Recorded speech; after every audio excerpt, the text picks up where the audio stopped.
আসসালামু আলাইকুম বন্ধুরা, আশা করি সবাই ভালো আছেন। আমি আলহামদুলিল্লাহ ভালো আছি। আমরা কথা বলছি কেরিয়ার টিপস নিয়ে। ইতিপূর্বে সাপ্লাই চেইন ম্যানেজমেন্ট নিয়ে অনেক কথাবার্তা বলেছি। এখন কেরিয়ার টিপস নিয়ে একজনের একটি রিকোয়েস্ট আমাকে কোশ্চেন করেছেন যে what is success or what is the way to success. আসলে সাকসেস জিনিসটা এমন একটা জিনিস, এটাকে অনেকে অনেকভাবে ডিফাইন করে। নর্মালি কোনো ব্যক্তি যখন তার কাজে কর্মে তার অ্যাক্টিভিটিতে যখন হ্যাপি থাকে তখন আমরা ধরে নিই যে he is a successful man. অথবা কোনো ব্যক্তি যদি তার গোল অ্যাচিভ করতে পারে, তার টার্গেটে পৌঁছতে পারে, তাহলে আমরা ধরে নিই যে এটা সাকসেস হয়েছে, অর্থাৎ মিশন সাকসেস, ভিশনে পৌঁছতে পারলে এটাকে আমরা ধরে নিই যে সাকসেস। কিন্তু এখন এখানে আমি সাকসেসকে যেভাবে ডিফাইন করতে চাচ্ছি অথবা ওয়ে টু সাকসেসকে যেভাবে বলতে চাচ্ছি সেটা হলো প্রথমত রেসপেক্ট টু আদার্স হ্যাপিনেস। আপনার কোটি টাকা থাকলেই যে আপনি সুখী তা কিন্তু নয়। অনেকে আছেন হাজার হাজার কোটি টাকার মালিক, বাড়ি গাড়ি, গুলশানে অনেক সহায় সম্পত্তির মালিক, কিন্তু দে আর নট হ্যাপি। তাহলে কি তাকে সাকসেস বলবেন? নিশ্চয়ই না। যদি কারো কর্মে তার হ্যাপিনেস না আসে, তার হ্যাপিনেস না থাকে, সে নিজকে নিজে তার কর্মকে যদি এনজয় না করে, তাহলে যতই থাকুক, যতই সম্পদের মালিক হোক, তাকে আমরা সাকসেস বলবো না। এই ক্ষেত্রে যেটা করতে হবে, রেসপেক্ট টু আদার্স হ্যাপিনেস। অন্য একজন সুখে আছে, অন্য একজন সাকসেস হয়েছে। আমি সিম্পলি বলি, যেহেতু আমরা জব করি, আরেকজনের প্রমোশন হয়েছে, ডোন্ট বি হার্টেড। এটাকে আপনি পজিটিভলি নেন যে ইয়েস, তার প্রমোশন হয়েছে, হি ইজ ভেরি গুড। আপনি ধরে নেবেন যে কোনো না কোনোভাবেই সে আপনার চাইতে একটু বেশি এক্সপার্ট, বা তার সফলতার মাপকাঠিতে মেজারমেন্ট করে সে আপনার চাইতে একটু বেশি সফল। ডেফিনেটলি এটা ধরে নেবেন। বরং হিংসায় জ্বলার চেষ্টা করবেন না। ধরে নেবেন না যে জিএম স্যার তাকে বেশি ভালো জানে, ডিরেক্টর স্যার তাকে ফেভার করে, এই কারণে তাকে প্রমোশন দিয়েছে, আমাকে দেয়নি। সবসময় মনে রাখবেন, আমাদের সিনিয়র যারা আছেন তাদেরও কিছু লিমিটেশন থাকে। অনেক সময় এমন হয়, অনেক সময় কি আমি বলবো বেশিরভাগ সময় হয়, ডিরেক্টর স্যারের কাছে মনে করেন যে 10 জন প্যানেলে আছে প্রমোশন দেওয়ার মতো, উনি এই বছর 10 জনকে দিতে পারছেন না। উনি হয়তো প্ল্যান করে রেখেছেন এই বছর আমি 5 জনকে দিব, আগামী বছর বাকি 5 জনকে দেব। সুতরাং এই ক্ষেত্রে অন্যের হ্যাপিনেসকে রেসপেক্ট করবেন, প্রথম কথা। দ্বিতীয় কথা, পজিটিভ মেন্টালিটি, বি পজিটিভ, এটাও তারই একটা অংশ। আপনি ধরে নেবেন যে সে কোনো না কোনোভাবে আপনার চাইতে একটু বেশি ভালো, সেই জন্য তার প্রমোশন আপনার আগে হয়েছে, তার ইনক্রিমেন্ট আপনার চাইতে একটু বেশি হয়েছে। একটি কথা মনে রাখবেন, ক্লাসে সবাই প্রথম হবে না, দ্বিতীয়, তৃতীয়, চতুর্থ, পঞ্চম হবে। সুতরাং সবার একবারেই উন্নতি হবে না। সেক্ষেত্রে পজিটিভলি নেবেন।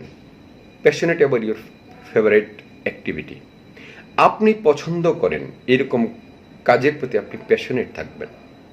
ফর এক্সাম্পল, আপনি ভ্রমণ পছন্দ করেন, চেষ্টা করবেন যখনই কোনো অকেশনালি ছুটি পাওয়া যায়, ফেস্টিভ্যাল লিভ পাওয়া যায়, আপনি একটু বেড়াতে যাবেন। আপনার গান শুনে খুব পছন্দ, আপনি রাতের বেলা ঘুমানোর আগে 10 মিনিট 15 মিনিট আপনার পছন্দের গান, এখন সেলফোন আছে, হেডফোন লাগিয়ে পরিবারে যাতে অন্যদের ডিস্টার্ব না হয়, পছন্দের গান দিয়ে একটা শুনুন, শুনি ঘুমান। আপনি যদি বই পড়তে পছন্দ করেন, উপন্যাস পড়তে পছন্দ করেন, মাঝে মধ্যে বাসায় যখন অবসর সময় থাকে তখন একটু বই পড়ুন।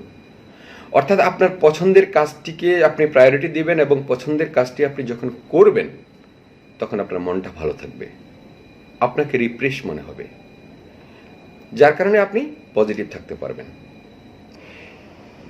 নেভার গিভ আপ, কখনো হাল ছাড়বেন না। একটা জিনিস মনে রাখবেন, আপনি প্রত্যেক খেলায় জয়লাভ করবেন এটা চিন্তা করা ঠিক নয়। মানুষ সবসময় ফার্স্ট হয় না, কখনো সেকেন্ড, থার্ডও হয়। আর খেলতে গিয়েই যে আপনি জিতবেন এই মন মানসিকতা থাকা উচিত নয়। Failure is the filler of success. একটা ইন্টারভিউ দিয়েছেন, ভালো চাকরি হয়নি, হতাশ হবেন না, আবার ট্রাই করবেন। একটা পিজিডি করেছেন, একটা ডিপ্লোমা কোর্স করেছেন, কেরিয়ারে খুব বেশি সাকসেস দেখতে পাননি, হতাশ হবেন না, আরও 2-1টা শর্ট কোর্স করার চেষ্টা করেন। এবছর হয়নি তো কী হয়েছে, আগামী বছর হবে, আরও 1 বছর পরে হবে, চেষ্টা অব্যাহত রাখবেন। Never think you are incapable. আর কখনো ভাববেন না যে আপনি ইনক্যাপেবল। অনেকে ভাবে দূর আমার দ্বারা কিছু হবে না। কখনো এই কথা মনে করবেন না। যদি মনে করেন যে আপনি আপনার নিজকে ইনক্যাপেবল মনে করেন, যে আপনি এটা পারবেন না, তাহলে অলরেডি আপনি হেরে গেলেন। আবার don't think that you already reached in Everest by considering the knowledge. নিজকে আবার কখনো মহাপণ্ডিত ভাববেন না, যে আমি যা জানি এই দুনিয়াতে আর কেউ জানে না, এরকম আবার ভাববেন না। তাহলে আপনার অহংকার চলে আসবে, যেটা আপনার পতনের কারণ হতে পারে। Be pleased about which you have and don't cry which you don't have. আপনার যেটা আছে, যখন যে অবস্থা আছেন, সেটা নিয়ে সন্তুষ্ট থাকার চেষ্টা করেন। যেটা নাই সেটার জন্য মন খারাপ করে কান্নাকাটি করবেন না। আমি এখানে কান্নাকাটি বলতে বোঝাচ্ছি, অনেকে অনেক সময় আছে খুব ঈর্ষান্বিত হয়, ইস ওর ওটা আছে, আমার কেন নাই, ও ওটা করতে পেরেছে, আমি কেন পারি নাই। এতে করে আপনার নিজের যে ফিউচার প্ল্যান, ফিউচার ভিশন ক্ষতিগ্রস্ত হবে। অর্থাৎ অন্যের উন্নতি দেখে ঈর্ষান্বিত হবেন না। অন্যের সম্পদ আছে, অন্যের দামি গাড়ি আছে, আপনার নাই, সেজন্য ঈর্ষান্বিত হয়ে নিজের মন খারাপ করবেন না। বরং গোল সেট করুন, নিজে কিভাবে সেটা অর্জন করতে পারেন, সেজন্য ধীরে ধীরে অগ্রসর হন। ইনশাল্লাহ success will come. Always keep in touch with learning. আর সব সময় লার্নিংয়ের পাশাপাশি থাকতে চেষ্টা করবেন, নতুন কিছু জানা। একটি কথা মনে রাখবেন, development there is no boundary and learning there is no end. সুতরাং সবসময় লার্নিংয়ের কাছাকাছি থাকার চেষ্টা করবেন, লার্নিংয়ের টাচে থাকার চেষ্টা করবেন, নতুন কিছু জানতে চেষ্টা করবেন। যত জানবেন তত জ্ঞান বৃদ্ধি হবে, অভিজ্ঞতা বৃদ্ধি হবে, আপনার কাজের কোয়ালিটি বাড়বে, আপনার নিজের কেরিয়ার ডেভেলপমেন্ট হবে। অ্যান্ড এই সবগুলোর ফলশ্রুতি হচ্ছে success as well as happiness. আশা করি সাকসেস এবং হ্যাপিনেস নিয়ে অনেক কথা বললাম। চেষ্টা করেছি আপনাদেরকে সাকসেস এবং হ্যাপিনেস সম্পর্কে একটা ব্রিফ আইডিয়া দিতে।